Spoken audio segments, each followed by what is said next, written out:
नमस्कार दोस्तों, मैं अवनीश पुनः एक बार आप सभी के समक्ष अपने एक नए वीडियो के साथ उपस्थित हूँ।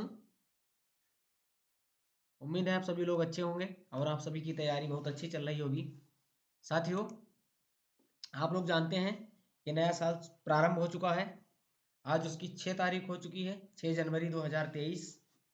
और यहाँ पर सबसे सुकून देने वाली बात ये है, हम प्रतियोगी परीक्षा की तैयारी करने वालों के लिए, जो भी एस्पिरेंट्स हैं, जो नौकरी की तलाश में हैं, परीक्षा की तैयारी कर रहे हैं, उन सभी के लिए सबसे सुकून भरी बात ये है कि 2023 में अच्छी वैकेंसी आने की पूरी प्रबल संभावना है।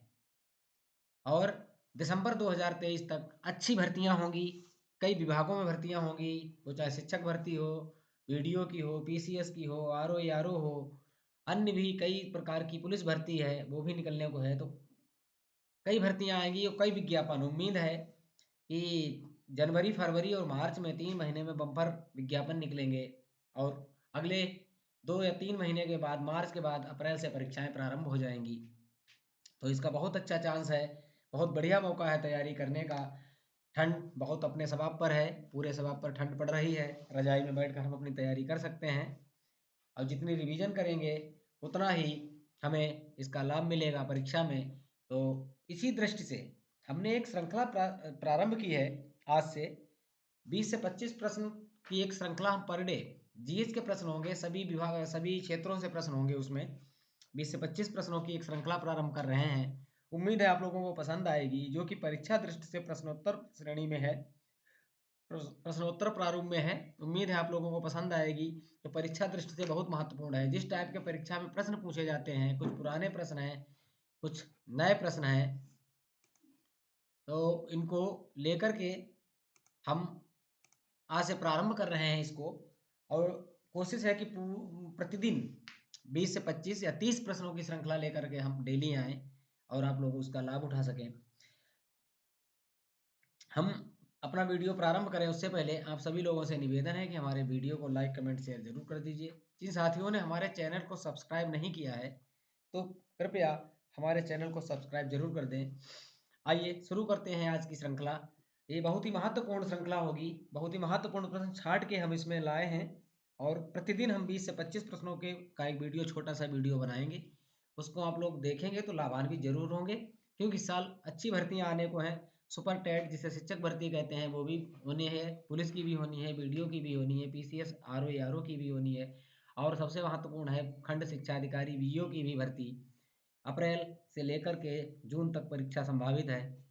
तो विज्ञापन जनवरी लास्ट से लेकर के फरवरी मार्च तक सभी के लगभग विज्ञापन आ जाएंगे। आइए शुरू करते हैं आज का अपना ये छोटा सा वीडियो ब्रिलियंट ब्रेन जीएस के माध्यम से। ये हमारा यूट्यूब चैनल है साथियों। तो और यहाँ पे एक चीज़ महत्वपूर्ण बताने वाली है कि रेगुलरिटी कोई भी काम की होती है, वो सफलता निर्धारित करती है। यदि हम रेगुलर तैयारी करेंगे तो उम्मीद है कि हम उसमें सफल जरूर होंगे। रेगुलरिटी ही हमें आगे बढ़ने के लिए प्रेरित करती है। वही हमें जो आगे मुसीबतें, जो भी हमें परीक्षा हाल में, जो भी तैयारी में दिक्कत आती है, तो वो रेगुलरिटी से, नियमितता से हम उसको दूर कर सकते हैं। इसलिए रेगुलर पढ़िए, तैयारी करिए, परखिए और अपनी मंजिल को पाइए। चलते देखते हैं कौन कौन से हमने प्रश्न लिए हैं। साथियों, महत्वपूर्ण प्रश्नों की एक श्रृंखला है छोटी सी। तो इसमें पहले तो कुछ प्रश्न दिए हैं, उनके साथ में हमने उत्तर भी दिए हैं। वन लाइनर मैंने बनाने का प्रयास किया है। तो इसमें सबसे पहला हमने शामिल किया है बिंदु, जो है विद्युत बल्ब का आविष्कार किसने किया था। ये छोटा सा प्रश्न लग रहा होगा, लेकिन परीक्षाओं में, कई परीक्षाओं में पूछा गया है। तो साथियों, ये थॉमस अल्वा एडिसन जो हैं, उन्होंने प्रश्न पूछा है। साथियों, रिसर्च या जो खोजें हुई हैं, खोजें की गई हैं, आविष्कार किए गए हैं, इनसे संबंधित हर परीक्षा में एक दो प्रश्न पूछे जाते हैं। तो हम ज़्यादातर जो खोजें, महत्वपूर्ण आविष्कार हैं, उनको अपनी श्रृंखला में प्रतिदिन एक या दो को शामिल करेंगे। तो विद्युत बल्ब का आविष्कार किया था थॉमस अल्वा एडिसन ने। और दूसरा है, संयुक्त राष्ट्र संघ का मुख्यालय कहाँ है। तो साथियों, ये न्यूयॉर्क यूएसए में है। संयुक्त राज्य अमेरिका के न्यूयॉर्क शहर में मुख्यालय है। आइए नजर डालते हैं कि संयुक्त राष्ट्र संघ है क्या, इसके बारे में जरा हम 2 मिनट इस पर नजर डालते हैं, इसके बारे में बात करते हैं। साथियों, संयुक्त राष्ट्र संघ, जिसको शॉर्ट में यूएनओ भी बोलते हैं, यूनाइटेड नेशंस ऑर्गेनाइजेशन, इसका मुख्यालय न्यूयॉर्क में है। और इसकी स्थापना, एक प्रश्न आता है, इसकी स्थापना कब हुई थी? तो साथियों इसकी स्थापना 24 अक्टूबर 1945 को हुई थी। 24 अक्टूबर 1945 को इसकी स्थापना हुई थी। अगला प्रश्न बनता है कि भारत ने इसकी सदस्यता कब ली थी? भारत इसका सदस्य कब बना था? तो साथियों यहाँ पे ध्यान रखने वाली बात है, भारत इसका जो सदस्य है वो संस्थापक सदस्य है। जब ये संयुक्त राष्ट्र बना था उसी समय भारत इसका सदस्य बना था। तीसरा बिंदु इसमें है कि इसका महासचिव कौन है? तो साथियों यूएनओ का महासचिव इस समय वर्तमान में जो है वो एंटोनियो गुटेरेस हैं। एंटोनियो गुटेरेस हैं जो कि पुर्तगाल के हैं और ये दूसरे कार्यकाल के लिए चुने गए। इससे पहले भी यही थे, जो वर्तमान में कार्यरत हैं वो भी यही हैं। तीसरा, और भी इसके कई बिंदु हैं। यहाँ पे एक प्रश्न बनता है कि इसका संयुक्त राष्ट्र संघ का प्रथम जो महासचिव था वो कौन था? तो साथियों वो त्रिवेली थे। प्रथम जो थे इसके ट्रिगवेली थे और ये नॉर्वे से बिलोंग करते थे। यहाँ पर कई चीजें हैं इसमें से जो देखी जाती हैं, परीक्षा से संबंधित आती हैं। इसका उद्देश्य क्या है, जरा उद्देश्यों पर भी नजर डाल लें शॉर्टकट में। ये अंतरराष्ट्रीय कानून को सुविधाजनक बनाने में सहयोग करता है। अंतरराष्ट्रीय सुरक्षा, आर्थिक विकास, सामाजिक प्रगति, मानव अधिकारों और विश्व शांति के लिए काम करती है। संस्था पूरे विश्व के लिए, ये पूरे विश्व को अपने नियम और कानूनों से बांधे हुए है और जो मैंने चीजें बताई हैं इनके लिए कार्य करती है। इसमें अगली बात है कि संयुक्त राष्ट्र संघ में टोटल देश कितने हैं? तो साथियों संयुक्त राष्ट्र संघ में टोटल देश 193 हैं और पूरा देश वही माना जाता है जिसको संयुक्त राष्ट्र संघ मान्यता देता है। संयुक्त राष्ट्र संघ के द्वारा मान्यता प्राप्त कुल देश हमारे विश्व में, पूरी दुनिया में 193 हैं। जिनके पास मान्यता नहीं है उनको पूर्णतया देश की मान्यता नहीं है। इसमें अब यहाँ पे एक प्रश्न बनता है कि जो सबसे अंतिम जो देश था वो कौन सा था जो कि इसका सदस्य बना? वो 193वां देश था, 193rd था, जो कि था दक्षिणी सूडान। अफ्रीका का एक देश है दक्षिणी सूडान। ये 11 जुलाई 2021 को इसका 193वां सदस्य देश बना। और यहाँ पे देखने वाली बातें हैं साथियों कि इसकी भाषाएं कौन कौन सी हैं। मैं कई बिंदुओं को मैंने शामिल किया है। तो इसमें कुल भाषाएं जो हैं वो हैं अंग्रेजी, फ्रेंच, चीनी, अरबी, रूसी और स्पेनिश। कुल 6 भाषाएं इसमें मान्यता प्राप्त हैं। अंग्रेजी, फ्रेंच, चीनी, अरबी, रूसी और स्पेनिश। लेकिन यहाँ पर काम 2 ही भाषाओं में होता है। यानी कि जो कार्यकारी भाषाएं कौन कौन सी हैं ये भी प्रश्न बनता है। तो कार्यकारी भाषाएं जो हैं वो अंग्रेजी और फ्रेंच हैं। अंग्रेजी और फ्रेंच में ही कार्य होता है। अगला बिंदु इसका जो है वो है इसके पार्ट कितने हैं। इतने इसके इसके संयुक्त राष्ट्र संघ के कई अंग हैं और अंगों के भी हमें जानकारी होनी चाहिए क्योंकि विश्व स्तरीय संस्था है, प्रश्न बनते हैं इससे, हमें इसके बारे में जानकारी होनी चाहिए। तो साथियों इसके 6 अंग हैं। पहला अंग है यूएन असेंबली, यानी कि यूएन महासभा जिसको बोलते हैं यूएन असेंबली। दूसरा है सिक्योरिटी काउंसिल, यानी कि सुरक्षा परिषद, इसका दूसरा अंग है। इस सुरक्षा परिषद को विश्व का यानी दुनिया का पुलिसमैन कहा जाता है क्योंकि सुरक्षा से संबंधित हितों की रक्षा करता है, सभी की सुरक्षा का के बारे में एक कदम उठाता है और उसमें दिशा निर्देश देता है। तीसरा है इसका इकोनॉमिक एंड सोशल काउंसिल, यानी कि आर्थिक और सामाजिक परिषद। चौथा है प्रन्यास परिषद जिसे ट्रस्टीशिप काउंसिल कहा जाता है। और पांचवा है ICJ, international court of justice, यानी अंतरराष्ट्रीय जो न्यायालय है उसको हम आईसीजे भी कहते हैं। और छठा है अंतिम इसका जो अंग है वो है सचिवालय। ये भी इसका महत्वपूर्ण अंग है जो प्रशासनिक अंग है। यहाँ पर और थोड़े बिंदु बनते हैं इससे संबंधित कि जो हमारा आईसीजे है अंतरराष्ट्रीय न्यायालय, इसका मुख्यालय कहाँ है? तो साथियों इसका मुख्यालय द हेग नीदरलैंड में है। ध्यान रखने वाली बात है, द हेग नीदरलैंड में आईसीजे का मुख्यालय है। इसमें कुल 15 जज हैं और जजों का कार्यकाल जो होता है वो 9 वर्ष होता है। जजों का कार्यकाल जो होता है वो 9 वर्ष होता है। फर्स्ट लेडी जो हमारी इसमें बनी थी जज वो थी विजय लक्ष्मी पंडित, जो भारत की थी। ये फर्स्ट लेडी जज बनी थी इसमें, विजय लक्ष्मी पंडित।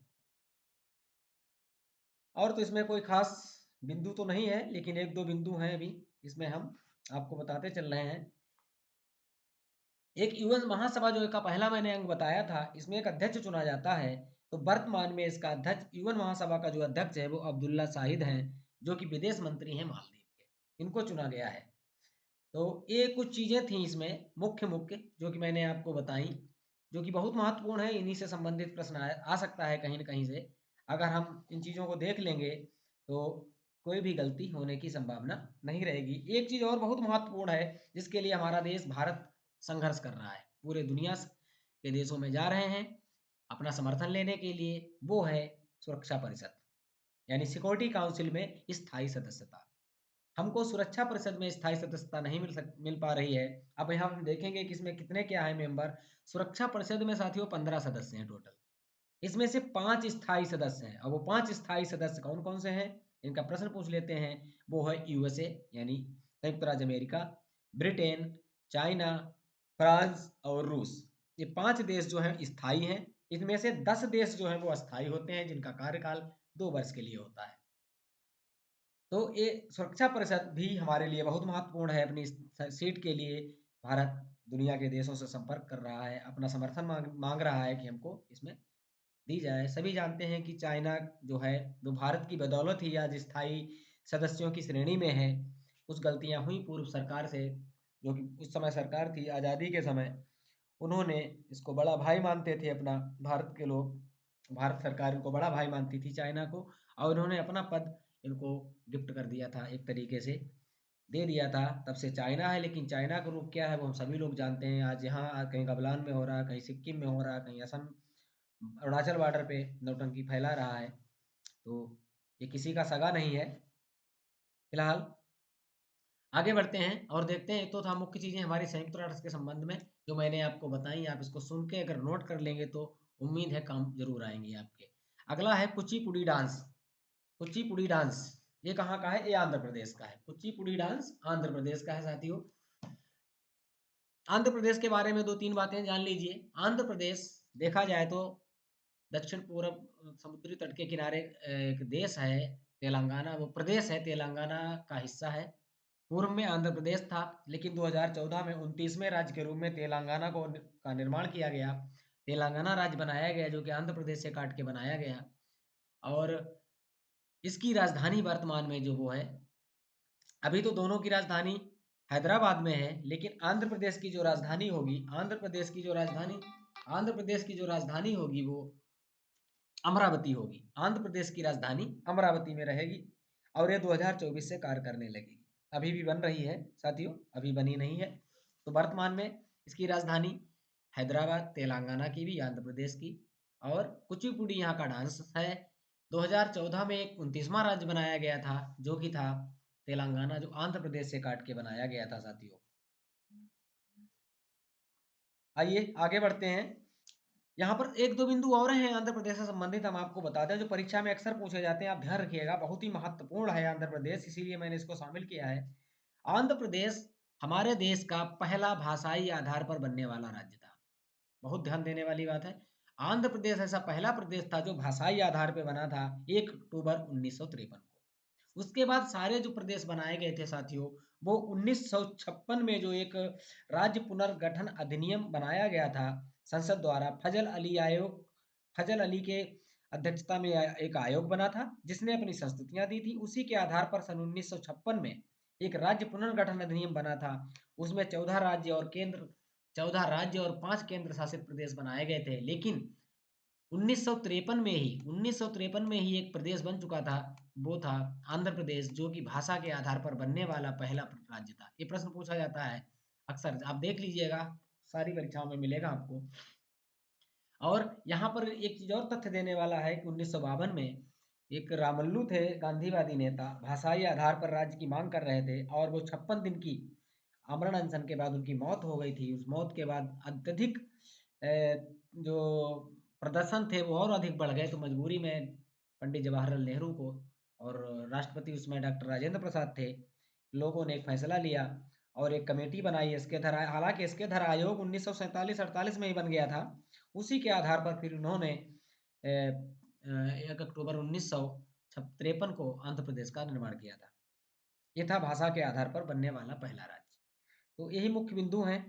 राजधानी मैंने बता दी आपको कि इसमें हैदराबाद है। 2024 से तेलंगाना की राजधानी हैदराबाद हो जाएगी और आंध्र प्रदेश की राजधानी अमरावती हो जाएगी। अगला प्रश्न है, दूध से दही बनाने में बैक्टीरिया का कौन सा काम करता है? तो वो लैक्टोबैसिलस बैक्टीरिया काम करता है दोस्तों। मसूड़ों में खून किसकी कमी से आता है? मसूड़ों में जो खून आता है साथियों, वो विटामिन सी की कमी से आता है। यहाँ पर विटामिन सी के बारे में एक प्रश्न और आप लोग याद कर लीजिएगा कि वाटर सल्यूबल और फैट सल्यूबल यानी पानी में घुलनशील और वसा में घुलनशील विटामिन कौन कौन सी होती है। विस्तृत जानकारी एक अलग से वीडियो बनाएंगे विटामिन का। तो वहाँ पे दो चीजें ध्यान लीजिए, बी और सी जो होती है साथियों, बी और सी ये वाटर सल्यूबल है। अन्य जो होती हैं कीड़ा, ये होता है कीड़ा, कीड़ा की ई डी ए। ये कीड़ा जो साथियों है विटामिन के, विटामिन ई, विटामिन डी और विटामिन ए, इसको कीड़ा बोल देते हैं याद करने के लिए। तो विटामिन के ई डी ए जो है वो बसा में घुलनशील है। बी सी वाटर सोल्यूबल है, ये ध्यान रखिएगा, प्रश्न अक्सर पूछ दिया जाता है। ये प्रश्न जो है अक्सर पूछ दिया जाता है। अगला प्रश्न है साथियों, मीनाक्षी मंदिर कहाँ है? मीनाक्षी मंदिर कहाँ है? मीनाक्षी के नाम से मशहूर लग रहा है कि ये देवी जी का मंदिर होगा। तो साथियों एक मीनाक्षी देवी का मंदिर है और ये दक्षिण भारत में तमिलनाडु में है। तमिलनाडु के मदुरई शहर में है। कहाँ है? मदुरई। मदुरई तमिलनाडु में है और तमिलनाडु साथियों भारत का सबसे दक्षिणतम राज्य है। यही हमारा रामेश्वरम, कन्याकुमारी ये सब स्थित है। तो यहीं से तमिलनाडु के किनारे से जो समुद्र शुरू होता वहीं हमारा आदम का ब्रिज जो है जिसे राम सेतु कहते हैं वो वहीं पाया जाता है। तो यह ध्यान रखने वाली है तमिलनाडु के संबंध में। बाकी चीज़ें कुछ और विस्तार से बताएंगे अगले वीडियो में। अगला है वाहन की स्पीड। वाहन की स्पीड किससे नापते हैं? स्पीडोमीटर से। स्पीडोमीटर से। संतोष ट्रॉफी का संबंध किससे है साथियों? संतोष ट्रॉफी का संबंध फुटबॉल से है। वायु की आर्द्रता किससे नापते हैं? यह हाइग्रोमीटर होता है। भारत की सबसे ऊंची चोटी कौन सी है साथियों? यह है केटू। भारत की सबसे ऊंची चोटी की बात हो रही है। भारत की सबसे ऊंची चोटी केटू है। हिमालयी चोटी की अगर हम बात करेंगे तो कंचनजंगा है। भारत की सबसे ऊंची चोटी हिमालयी चोटी कौन सी है? तो वो कंचनजंगा होगी। कंचनजंगा होगी। और साधारण पूछेंगे तो केटू है जो कि पीओके में है, जम्मू कश्मीर में, पाक अधिकृत कश्मीर में है। विश्व की सबसे ऊंची चोटी माउंट एवरेस्ट है जो कि नेपाल में है। ठीक है। विश्व की 10 सबसे ऊंची पर्वत चोटियां हिमालय में ही पाई जाती हैं, जो कि हिमालय है इसी में है। इसमें कुछ चोटियां अपने भारत में भी हैं, जैसे केटू है, कंचनजंगा है, ये चोटियां पाई जाती हैं। लेक्टोमीटर का संबंध साथियों दूध से है। रेबीज की बीमारी वायरस से होती है, ये जीवाणु से नहीं वायरस से होती है। सर्वाधिक आबादी किस महाद्वीप की है साथियों? तो ये एशिया महाद्वीप की है। सर्वाधिक आबादी एशिया महाद्वीप में पाई जाती है। नेशनल यूनिटी डे कब मनाते हैं साथियों? तो ये मनाया जाता था 31 अक्टूबर को और ये डॉक्टर सरदार वल्लभ भाई पटेल की जयंती के रूप में मनाया जाता है। अब यहाँ पर एक चीज ध्यान देने वाली है जो कि आपको पता होना चाहिए कि इनकी एक मूर्ति बनाई गई है जो कि 182 मीटर है। कितनी है? 182 मीटर ऊंची है। अभी तक की विश्व की सबसे ऊंची स्टेच्यू ऑफ यूनिटी के नाम से बनाई गई है। ध्यान रखिएगा, स्टेच्यू ऑफ यूनिटी 182 मीटर जो कि सरदार वल्लभ भाई पटेल को समर्पित है। और इसकी अगर हम उसमें फिट में बात करें तो 597 फिट की है। अगला बिंदु है चंद्र ग्रहण कब होता है साथियों? जब जब पृथ्वी सूर्य और चंद्रमा के बीच आ जाती है। जाहिर सी बात है, सूर्य की छाया धूप पृथ्वी पर पड़ती है, पृथ्वी के आड़ में होता है चंद्रमा, तो चंद्रमा पर धूप पड़ती नहीं है तो वहां पर चंद्र ग्रहण लगने लगता है। सूर्य ग्रहण ठीक उसका उल्टा होता है। जब ये जो चंद्रमा सूर्य और पृथ्वी के बीच में आ जाएगा तो सूर्य की धूप पड़ेगी चंद्रमा के ऊपर, चंद्रमा की जो छाया है वो पृथ्वी पड़ेगी, तो वहां से क्या दिखेगा? सूर्य ग्रहण दिखेगा नहीं सूर्य, तो वो सूर्य ग्रहण माना जाएगा। तो ये चीजें ध्यान देने वाली है। बोडो भाषा कहाँ की है? असम की है साथियों।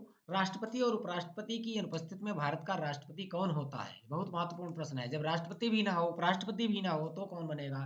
तो चीफ जस्टिस ऑफ इंडिया बनेगा। साथियों जब राष्ट्रपति कहीं अनुपस्थित होता है तो उपराष्ट्रपति के पास काम होता है, सीट जब रिक्त होती है।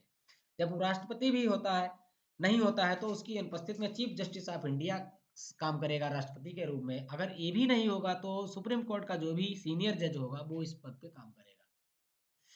टेलीस्कोप का आविष्कार गैलीलियो गैलीली ने किया था। भारत का इंडियन नेशनल रेल म्यूजियम साथियों नई दिल्ली में है। ध्यान रखने वाली बात, ये कहाँ है स्थित है? पूरे देश के कुछ चीजें ये जरूर आते हैं, म्यूजियम हो या जो भी हमारी संस्थाएं हैं इनसे संबंधित हम 1-2 को शामिल करते रहेंगे और ये 1-2 प्रश्न पूछ दिए जाते हैं। लास्ट प्रश्न है आज का हमारा 20वां प्रश्न। मैंने आज 20 प्रश्नों को शामिल किया है। एशिया में कुल कितने देश हैं साथियों? तो 50 देश हैं। हमारे एशिया में कुल 50 देश हैं। अभी एक बात आई थी सुप्रीम कोर्ट वाली, तो सुप्रीम कोर्ट के बारे में 2 लाइनें हमने शामिल की हैं आज के इसमें, हम आपको बता दें जरा। तो वो है, मुझे याद आ गई हैं। तो इस समय जो हमारे सुप्रीम कोर्ट सभी जानते हैं नई दिल्ली में है, और इकलौता हमारा सुप्रीम कोर्ट पूरे देश का एक होता है। हमारे देश के जो सीजेआई हैं, जो चीफ जस्टिस ऑफ इंडिया हैं, वो इस समय DY चंद्रचूड़ जी हैं, और ये इनका क्रमांक जो है वो 50वां है। प्रश्न पूछ सकता है कि वर्तमान कौन है, उनका क्रमांक क्या है? तो वो साथियों 50वां है, 50वां है। ठीक है, तो इनका क्रमांक 50वां है, वे 50वें चीफ जस्टिस ऑफ इंडिया है। दूसरी चीज है, इनकी उम्र जो होती है, इनकी उम्र जो होती है वो रिटायरमेंट की, वो 65 साल होती है साथियों। सुप्रीम कोर्ट के जजेस रिटायर 65 साल बाद होते हैं। ये शपथ ग्रहण करते हैं राष्ट्रपति के समक्ष, और अपना इस्तीफा भी, चीफ जस्टिस ऑफ इंडिया जो होता है शपथ ग्रहण करते हैं राष्ट्रपति के समक्ष, और अपना इस्तीफा है किसको देते हैं? ये राष्ट्रपति को अपना इस्तीफा देंगे, या इनको कोई कदाचार पाया जाता है किसी प्रकार का, तो राष्ट्रपति द्वारा इनको हटाया जा सकता है, संसद द्वारा इनको हटाया जा सकता है, वही ला करके जो एक नियमानुसार। और ये हो गया 50वें हैं। कुल पद कितने हैं साथियों? तो कुल पद इसमें जो हमारे सुप्रीम कोर्ट ऑफ इंडिया में है वो है 34। कुल पद 34 हैं, कुल, यानी 33 प्लस 1, 33 प्लस 1, एक चीफ जस्टिस और 33 अन्य जज, लेकिन कार्यरत वर्तमान में केवल 27 हैं, केवल 27 कार्यरत हैं वर्तमान में साथियों। तो सीटों की कमी है, अभी सीट पूरी फुल नहीं है वहाँ पे। और ये मुख्य चीज़ हो गई हमारे सुप्रीम कोर्ट के बारे में। और इसके खास अलावा तो बाकी कोई खास बिंदु नहीं है आज के लिए। तो शपथ और त्यागपत्र भी मैंने आपको लोगों को बता दिया है।